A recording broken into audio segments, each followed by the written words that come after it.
Seguimos meditando en Proverbios 14:1.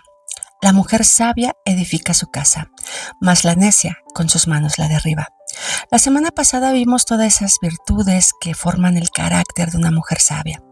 Observamos, entre otras cosas, que su deleite y satisfacción se encuentra en atender el llamado que Dios le ha dado. Hoy estaremos observando las conductas, estilo de vida y características de una mujer necia. Y nos es necesario conocer la conducta de una mujer que vive en necedad. Segunda de Timoteo 3:6 en la NBI nos dice: así son los que van de casa en casa. Pablo aquí se está refiriendo a los falsos maestros, cautivando a mujeres débiles, cargadas de pecados, que se dejan llevar por toda clase de pasiones. La primera característica que vemos es que son mujeres débiles. Las mujeres que menciona Pablo en este pasaje son blanco fácil de los falsos maestros porque son vulnerables. Cargan con la culpa del pecado y están dominadas por todo tipo de deseos. Mira, el peso de la culpa por un pecado no arrepentido debilita el juicio, dejando a la persona susceptible a la tentación y a una mayor esclavitud del pecado. Esto lo podemos ver en Salmos 31:10 y Salmos 32 del 3 al 4. Cuando la persona se encuentra debilitada, pierde la capacidad de discernir la verdad y de tomar decisiones correctas. Volviendo a 2 de Timoteo 3, en el verso 7 dice: ellas siempre están aprendiendo, pero nunca logran conocer la verdad. Segunda característica, son engañadas. Estas mujeres en apariencia son sabias y bien educadas. Sin embargo, se convirtieron en seguidoras devotas de los falsos maestros. Siempre estaban aprendiendo cualquier doctrina nueva que promovieran estos falsos maestros, pero al hacerlo, nunca fueron capaces de comprender la verdad de Dios. Ninguna de nosotras está exenta de ser una mujer necia, y por eso tenemos que estar atentas todo el tiempo. Proverbios 7 nos brinda claramente muchas características del estilo de vida de una mujer necia. En este pasaje, un padre está instruyendo a su joven hijo y le da advertencias para cuidarse de una mujer que puede engañarlo y apartarlo del camino de la verdad. La característica número 3 que encontramos en Proverbios 7:10 es: su arreglo exterior es seductor. La NTV nos dice: la mujer se le acercó vestida de manera seductora y con corazón astuto. Este punto a muchas mujeres, incluso a algunas que conocen la palabra de Dios, les puede incomodar, pues puede parecer una exageración el meditar y el consultar con el Señor cuál es la manera prudente de arreglarnos. Pero si lo pensamos con calma, esto es una respuesta natural cuando nuestro corazón se encuentra cerca del Señor. Y no nos resulta exagerado o difícil, pues estamos siendo cuidadosas de no ser piedra de tropiezo para otros o de no ser esa mujer que despierta deliberadamente inseguridad en otra mujer. La segunda parte de este verso, que dice con corazón astuto, se refiere a una persona que tiene la habilidad de engañar para lograr satisfactoriamente su propósito. La cuarta característica la vemos en el verso 11, que dice: es rebelde y no se agrada de estar en su hogar. La NTV nos dice: era rebelde y descarada, de esas que nunca están conformes con quedarse en casa. Y hoy en día podemos ver que muchas mujeres no están conformes con el llamado que Dios les ha dado a ser esposas y madres, y buscan su satisfacción fuera del hogar. Y a ver, sabemos bien que existen casos específicos en los cuales las mujeres tienen que salir de sus hogares a trabajar, pero se refiere a aquellas mujeres que sin tener la necesidad buscan a toda costa salir de sus hogares para dejar su fuerza y su atención fuera del hogar. La característica número 5 es seductora, coqueta y da una falsa imagen de lo que es. En el verso 14 en la NBI nos dice: tengo en mi casa sacrificios de comunión, pues hoy he cumplido mis promesas. Aquí nos muestra que es una mujer que ofreció ofrendas de paz y cumplió con sus votos. Aparentemente es una mujer espiritual. Sin embargo, cuando solo adora a Dios con los labios, pero no considera su palabra, no se deleita en ella, no se goza en ella, no agradece por sus dones, no obedece sus mandatos y no le sirve con devoción al Señor, eso es una evidencia de que su corazón está lejos del Señor. La característica número 6 es que invierte tiempo en cosas equivocadas. La mujer de Proverbios 7 planifica y organiza todo para cumplir su cometido, que es seducir a ese joven. Recuerda esto, los malos deseos inician en el corazón, después pasan a la mente, lo vas consintiendo, lo vas considerando y créeme, solo es cuestión de tiempo para que se lleve a cabo y se cumpla ese pensamiento, ese deseo. Jesús mismo nos advierte de esto en Mateo 15:19, porque del corazón salen los malos deseos. En Proverbios 7:11 nos brinda más características. Es una mujer desleal. Invita al joven a que vayan a su casa, lo invita a su habitación y describe lo linda que es su habitación y termina diciendo lo siguiente. Proverbios 7:18, versión NTV. Ven, bebamos sin medida la copa del amor hasta el amanecer. Disfrutemos de nuestras caricias. Verso 19. Ahora que mi esposo no está en casa, se fue de viaje por mucho tiempo. Personalmente me provoca mucha tristeza ver esto.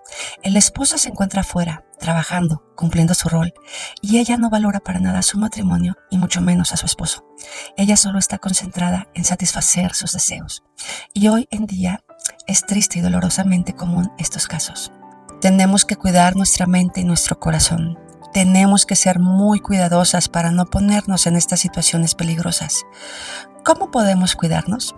Todo inicia consintiendo, tolerando cosas o influencias que son sutiles y van creciendo y ganando lugar en nuestras vidas poco a poco. El pecado no crece de manera rápida, por el contrario, va de a poco, sutil, despacito. Necesitamos estar muy alertas con lo que escuchamos, vemos, de qué nos rodeamos, con qué influencia estamos llenando nuestros corazones y nuestras mentes. ¿Qué estás consintiendo? Tal vez puede ser una serie, una página de internet, un contenido, un consejo o ideas que no provienen de personas firmes en la fe. Tal vez un coqueteo, una mirada, una sonrisa, mensajes o charlas a escondidas. Mira, cuando estamos distraídas y dejamos de hacer lo que debemos hacer, corremos el riesgo de que por esos pequeños espacios o fisuras, estas influencias nos tomen cautivas. Este término que menciona 2 de Timoteo 3 tiene una connotación militar que significa apresada, capturada. Entonces, corremos el riesgo de que esas influencias capturen nuestro corazón y nuestra mente y comencemos a alejarnos de la verdad. Y te repito, todo va poco a poco. ¿Recuerdas al rey David? Un hombre que amaba a Dios, pero tropezó y cayó algunas veces. En 2 de Samuel 11 nos narra cómo David, estando distraído, se aleja de la dirección de Dios y peca. En la primavera, dice la palabra, que cuando los reyes estaban en batallas, el rey David mandó a sus ejércitos a pelear. ¿Y qué hizo el rey? Dejó de hacer lo que tenía que hacer y eligió quedarse en su palacio, y dice la palabra que se estaba paseando, es decir, estaba totalmente distraído. Y en ese momento vio a una mujer hermosa mientras ella se bañaba. Envía a preguntar quién es ella y le hacen saber su nombre, era Betsabé. Pero además le informan que era la esposa de Urías. David, a causa de su tremenda distracción, no le importó, le restó importancia y tuvo relaciones íntimas con Betsabé, aún sabiendo que ella ya tenía esposo.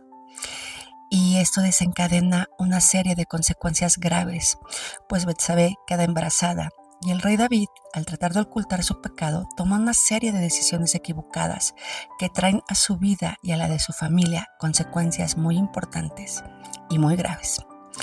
No podemos bajar la guardia, es muy importante tomar esto en serio. Recuerda, todo el tiempo estamos construyendo o derribando. Como madres, cuando estamos distraídas y empezamos a dejar que entren a nuestras vidas otras influencias que no provienen de Dios, vamos a afectar no solo nuestras vidas, sino también la de nuestros hijos. Podemos comenzar a considerar los pensamientos o ideas de aquellos que no provienen de Dios. Y entonces vamos a dar un consejo y una dirección errada. tienes que recordar esto como mujer. Dios nos otorga la sabiduría, fuerza, dignidad y valor para decir sí a lo que es correcto, bueno y verdadero. Y también nos otorga la misma sabiduría, fuerza, dignidad y valor para decir no a todo aquello que es incorrecto, impuro y malo. Segunda de Timoteo 1:7 dice, porque no nos ha dado Dios espíritu de cobardía, sino de poder, de amor y de dominio propio. Conocí a una mujer, la cual amaba muchísimo al Señor. Ella había experimentado diversas pruebas muy fuertes, pero aún así permanecía en el Señor. Y así fue durante mucho tiempo. Lamentablemente, durante el confinamiento que vivimos hace algunos años, ella empezó a hacer lo que el rey David hizo en su momento. Dejó de hacer lo que tenía que hacer. Un día dejó de orar. Ella pensó, estoy agotada, mañana oro. Después dejó de pasar tiempo en su palabra y pensó, mañana hago mi devocional. Posteriormente dejó de conectarse a las reuniones de los miércoles y después de los domingos. Y poco a poco comenzó a nutrirse de influencias del mundo e inició a andar un camino equivocado, trayendo consecuencias no solo para ella, sino también para su familia. Y todo comenzó un paso a la vez. Dios, en su infinita misericordia, la trajo de regreso. No ilesa, debo decir, pero la fidelidad y misericordia y el amor de Dios la ha regresado. En este momento ella se encuentra viviendo el proceso de ser limpiada y restaurada por el Señor. Así que recuerda las siguientes promesas. Primera de Juan 1:9. Si confesamos nuestros pecados, Él es fiel y justo para perdonar nuestros pecados y limpiarnos de toda maldad. Proverbios 28:13. El que encubre su pecado no prosperará, mas el que los confiesa y se aparta hallará misericordia. El Salmo 51 nos muestra una plegaria de arrepentimiento por parte del mismo David, que erró antes, y cuando el profeta Natán le hace ver su falta, David se arrepiente y nos brinda esta plegaria de arrepentimiento y solicitud de perdón a Dios. Dios nos ama y Él nos espera como el Padre al Hijo al pródigo. Él nos perdona, nos limpia, nos restaura, porque Él es bueno, por amor es que lo hace. Así que si tú estás pasando por algo así, si le diste la espalda a Dios, si has actuado neciamente, si estás consintiendo algunas influencias o comportamientos que no provienen de Dios, recuerda los versículos anteriores. Ven, acércate confiadamente y Él te limpiará, te perdonará y te restaurará. No lo dudes, solo ven y acércate para hallar misericordia. ¿Oramos? Señor, gracias porque tu palabra es útil para enseñar, para redarguir, para instruir y corregir en justicia. Gracias porque tu palabra es lámpara a nuestros pies y guías nuestros pasos, Señor. Gracias porque si bien estos temas pueden ser duros, te agradecemos, pues son advertencia que nos brindas para estar enfocadas y vigilantes. Señor, separadas de ti, nada podemos hacer. Padre, te pido que nos guardes todo el tiempo bajo tus alas, que nos lleves a estar atentas a tus advertencias. Y recordamos, Señor, que tú nos otorgas la fuerza para alejarnos de todo aquello que no es bueno y verdadero. Te pedimos todo esto en el nombre de Jesús. Amén. No olvides que Dios es bueno en todo tiempo. No olvides que Dios anhela que estés cerca de Él. Confía en Él. Regresa.